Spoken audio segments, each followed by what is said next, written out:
In Kansas, dozens of towns were born with big dreams, built by railroads, farming, mines, even political ambition. Some collapsed slowly, others died overnight. Some are completely empty, while others are still alive, but barely heard from.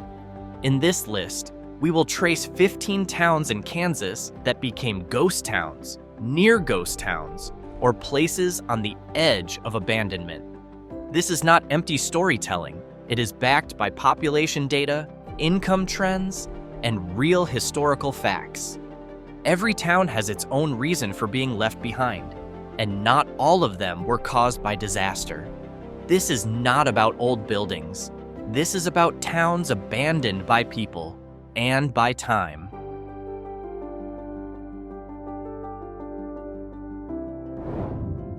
First, there is Diamond Springs. This town did not die because it failed. It died because it was no longer needed. In the early 1800s, a clear spring in the middle of the Kansas prairie was survival itself. Traders, wagon caravans, and soldiers on the Santa Fe Trail stopped here to drink, feed their horses, and simply stay alive. That is how Diamond Springs was born. By 1849, it had a hotel, a store, a blacksmith shop, and a post office. But everything depended on one thing: the trade route. Once the Santa Fe Trail lost its role and traffic shifted away, Diamond Springs was pushed aside.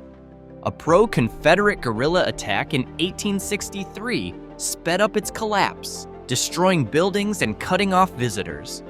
The railroad came through later, but too late.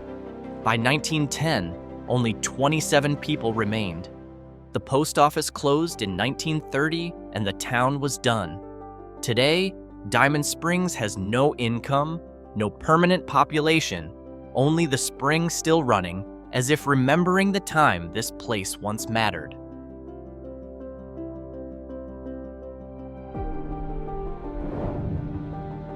Russell Springs once thought it had won the historical lottery. Founded in 1865 in what is now Wallace County, it even became the first county seat, a title that usually guarantees a future. The problem was simple but fatal. The location was bad. Russell Springs never grew large, likely only a few hundred at its peak, and after losing its administrative role, it collapsed completely. By the early 1900s, its population was zero. The land was dry, water was limited, and dust storms regularly swept through the settlement. When the railroad finally reached the county, the tracks went to other towns, not Russell Springs. Within years, businesses moved out, government offices were pulled, and the county seat was taken by Sharon Springs.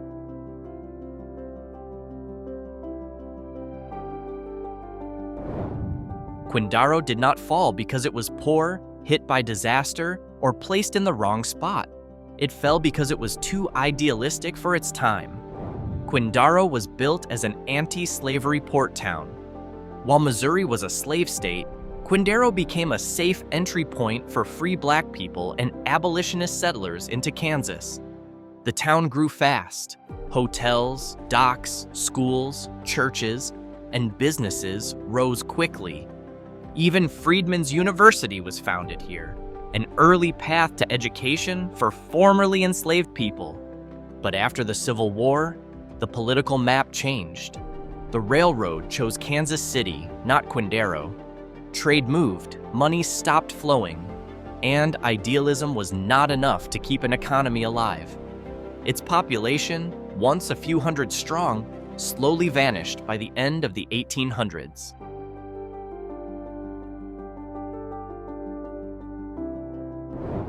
Santa Fe is the kind of town that arrived too early for the wrong future. Located in Haskell County, Santa Fe was given elite status right away.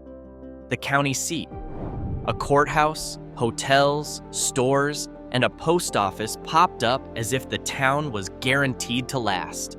For a brief moment, Santa Fe really did look like the center of everything in western Kansas. But it gambled on one fatal assumption: the railroad would follow.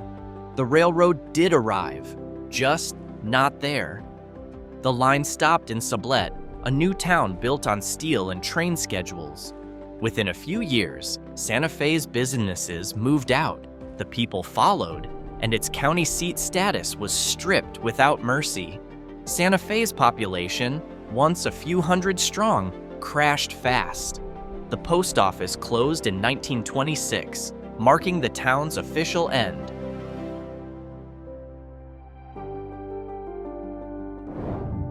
Leigh Hunt was extinguished. It was born for one purpose: to serve a massive cement plant on the edge of the Verdigris River.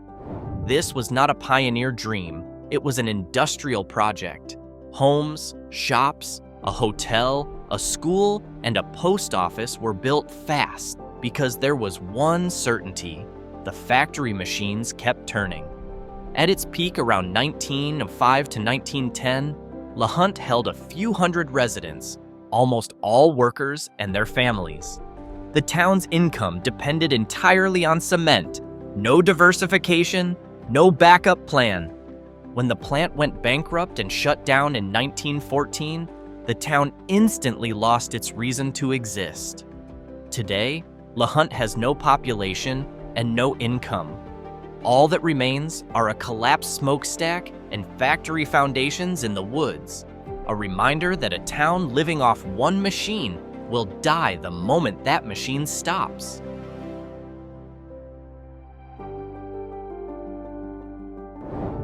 Next is Saffordville, a place that never aimed to be big. This small town lived quietly along the Cottonwood River, relying on farming, a church, a school, and the slow rhythm of village life. At its peak, Saffordville held only about 100 to 150 people, enough to be a community, but too small to survive disaster. The problem was the river itself. A series of major floods in the late 1800s and early 1900s damaged fields, homes, and infrastructure. Each flood erased one more reason to stay. As rail lines and economic centers shifted to other towns, Saffordville's residents chose to leave. Not all at once, but one by one. There is no modern income data because the population is now zero. Today, Saffordville has only a few old buildings and a small cemetery, standing still as proof that towns do not always die from bad decisions. Sometimes they are simply too fragile against nature.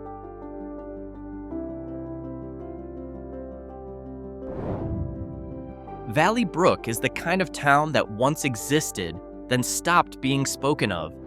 Founded in the late 1800s as a small farming community in rural Kansas, Valley Brook lived off wheat fields, livestock, and neighbors close enough to feel like family. No grand buildings, no big ambitions, just a small school, a church, and a few basic stores. The problem is, the town never found a reason to grow. The railroad ran elsewhere, trade centers shifted, and farming became concentrated into large operations that did not need many people. Slowly, families moved away. The school shut down. The name Valley Brook disappeared from maps. There is no modern census or income data because the town has not had a permanent population for a long time. Even its peak population was never clearly recorded, and that absence is what makes it oddly unique.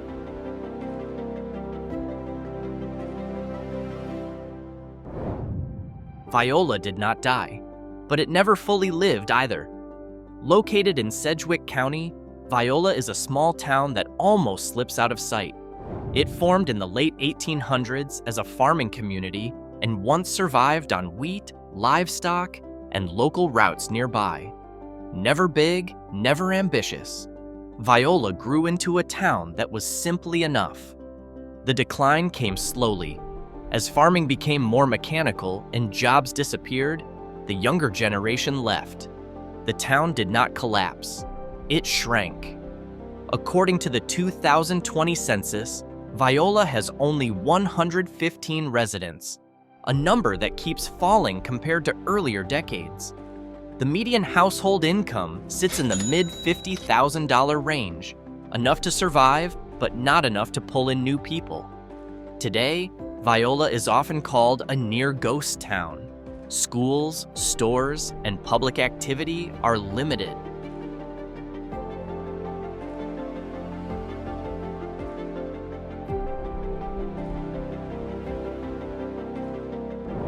Morse shrank until it almost became invisible. Like many prairie towns, Morse once had a school, a store, and a post office. Proof that it once functioned as a real town. But as farming mechanized and work vanished, young residents began leaving and never returned. The Morse post office finally closed in the mid-20th century, a moment local historians often point to as the turning point into near ghost town status. Since then, Morse has not been listed as a separate populated town in the census. Its residents are estimated at single digits to a few dozen at most, scattered across far-apart homes. There is no official income data because administratively, the town almost does not exist.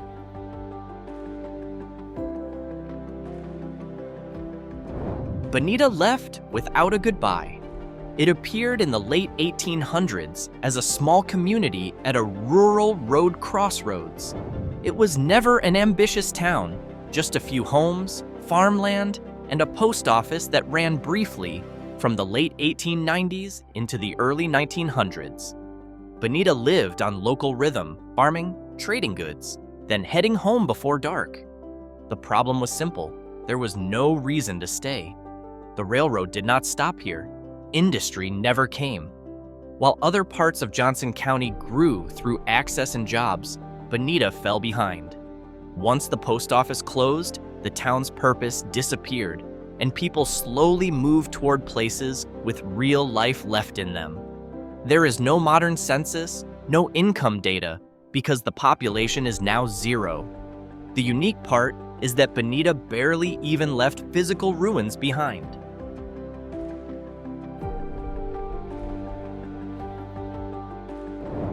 Meanwhile, Michigan Valley simply stopped growing. Located in Chase County, it was founded in the 1870s by settlers from Michigan, hence the name. Like many prairie towns, Michigan Valley lived off farming, a church, a small school, and the tightness of community. It was never big, but it was once active enough to feel stable. Then the world shifted. Farming turned mechanical, labor needs dropped, and the younger generation moved to larger towns. No major railroad, no new industry came to replace what was lost. Slowly, Michigan Valley shrank into a near ghost town.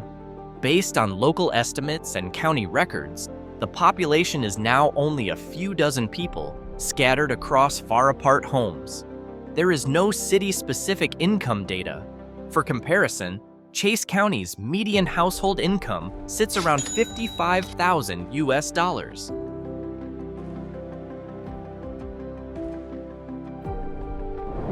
Toledo once sat at the center of everything. Then it got pushed aside overnight. When the county seat was moved to Cottonwood Falls, Toledo instantly lost its reason to exist. Economic activity collapsed almost immediately. Without administrative power and without a meaningful railroad line, people started leaving, not because of disaster, but because of logic. Today, Toledo is practically a ghost town. Its permanent population is not listed in modern census counts, and the area is no longer classified as an active town. No income data exists, and for comparison, Chase County's median household income is in the mid-$55,000 US range. Toledo is the classic example of a town that did not die from failure, but because history simply decided it was finished.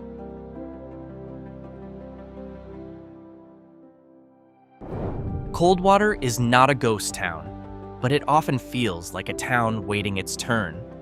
Located in Comanche County, Coldwater is the county seat and still functions administratively. Its population sits around 680 people, relatively steady but small, and it reflects the reality of western Kansas, surviving, not growing. Coldwater's problem is not collapse, but the absence of new pull. Young people leave for school and work, then rarely return. New businesses struggle because the market is too thin. In fact, Coldwater nearly disappeared after a major tornado in 2000 destroyed part of the town. It was rebuilt, but with fewer people and a slower rhythm.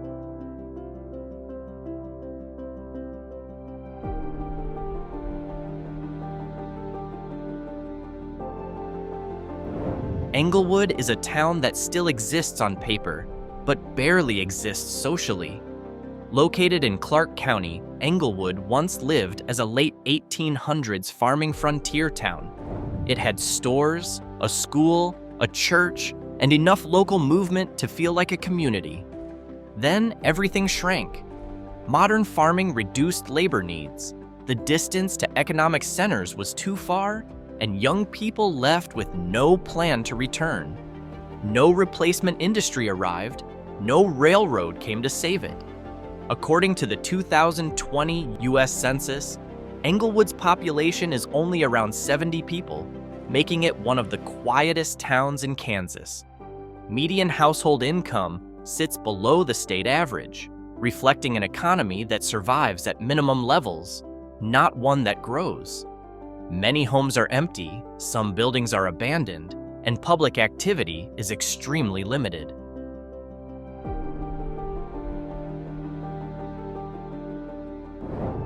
Ulysses is a town that truly failed, then tried to live again. It was founded in the late 1800s and grew as a farming center in western Kansas. But in the 1930s, the Dust Bowl hit this region brutally. Drought, dust storms, and economic collapse pushed people out in waves. Old Ulysses was eventually abandoned entirely. Technically, it became a ghost town. What makes it unique is this. Ulysses was relocated and rebuilt a few miles from its original site. The new version survived. Ulysses now has around 6,000 residents, making it a relatively stable small town for the High Plains. Modern Ulysses is not the same town physically as the old one.